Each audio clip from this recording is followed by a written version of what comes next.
Pour les titres, Monsieur le Préfet, bonsoir. Bonsoir. Merci d'avoir accepté notre invitation. Avant de discuter de l'épisode de violence d'hier, je vous pose un rappel des faits avec Pascal Franco et Anne-Fleur Souchon.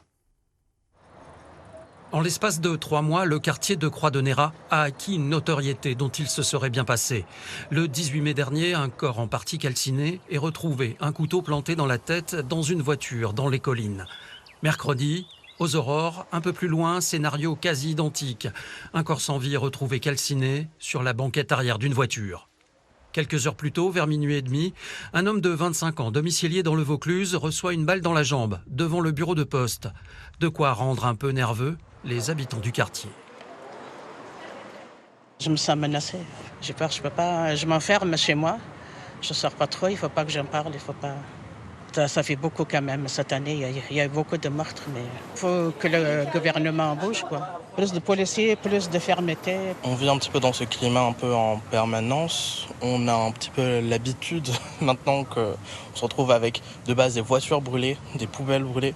Mais là, on a atteint un certain niveau. Maintenant, c'est carrément des meurtres. Donc voilà, on est forcément un peu inquiété par toute cette histoire. Dans les rues du quartier, la situation se durcit, les esprits aussi.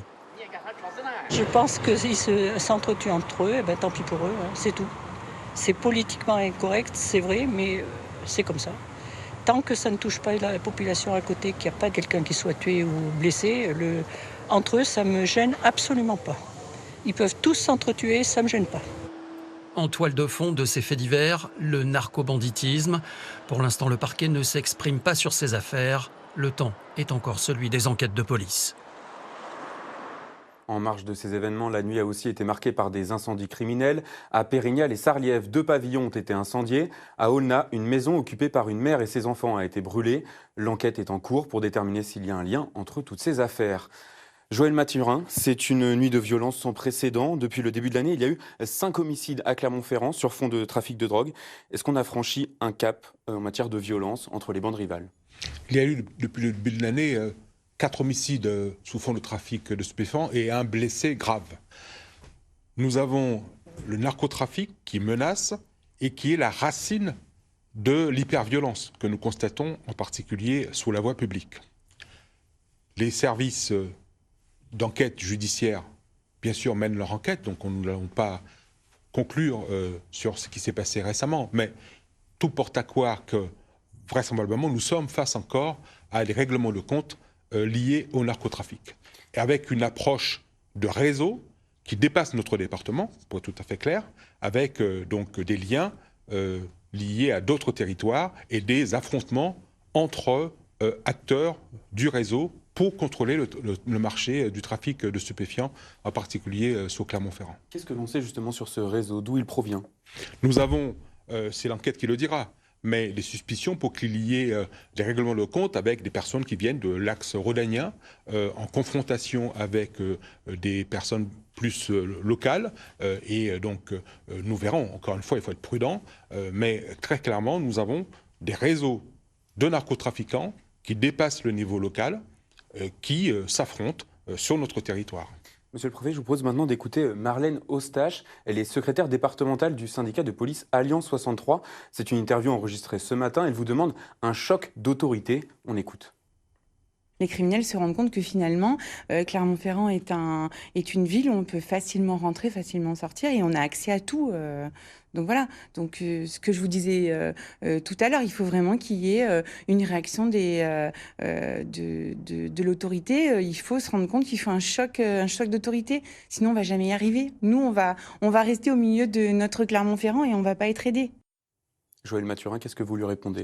Alors les policiers sont très engagés, et Mme Eustache le sait très bien.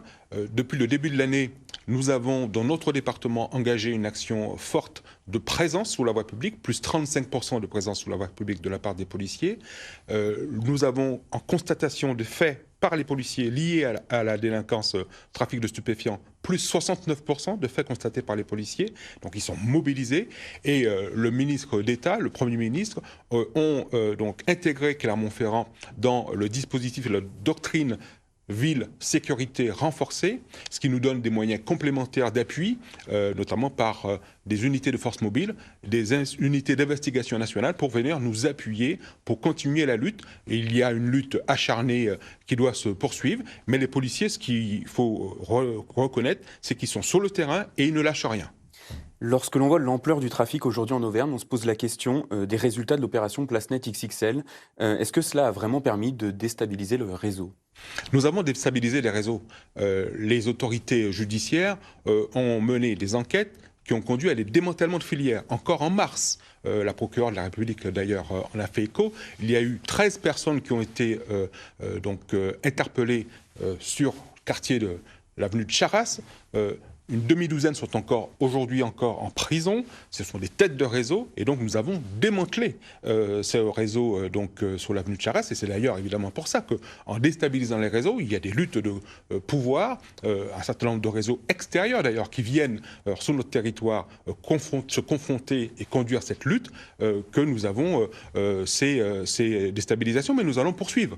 Nous allons continuer à harceler en permanence les points de deal, parce que c'est ça l'enjeu, démanteler les filières, lutter contre les points de deal et donc faire en sorte qu'il y ait un assèchement des sources de troubles et de causes réelles de violence sur la voie publique dans notre département et en particulier à Clermont-Ferrand. Est-ce que des mesures vont être prises contre les consommateurs, contre les bailleurs aussi qui louent les appartements ? Alors ce qui est important à partager, c'est que la lutte contre le narcotrafic concerne tout le monde. Bien sûr, les forces de sécurité intérieure et les policiers sont engagés pleinement sur l'action. Je peux le dire aux habitants, ils sont tout le temps sur le terrain et ils vont continuer à l'être. En moment même où je vous parle, nous avons des forces qui sont en train d'arriver, qui vont nous aider à encore être plus visibles et plus présents pour les prochaines heures, jusqu'à le temps nécessaire pour que le calme revienne. Ici, à quartier Charras, quartier Saint-Jacques, quartier Naquanera et aussi à la Gautière.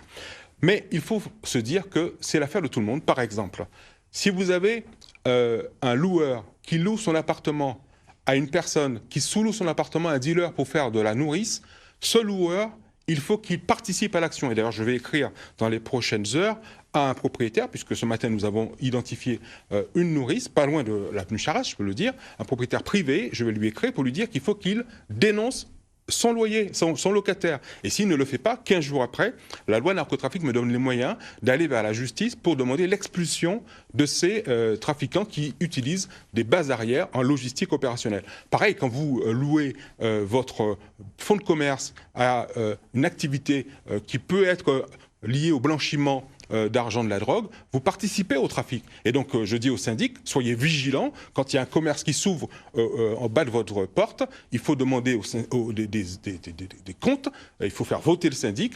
Tout le monde doit participer à l'action. C'est une mobilisation générale. Nous avons effectivement des adversaires qui sont organisés et nous devons nous organiser en continuum de sécurité. Bien sûr, les élus, le procureur, le préfet, mais aussi les habitants et l'ensemble des partenaires. Monsieur Mathurin, restez avec nous, un sujet qui va vous intéresser. Les policiers font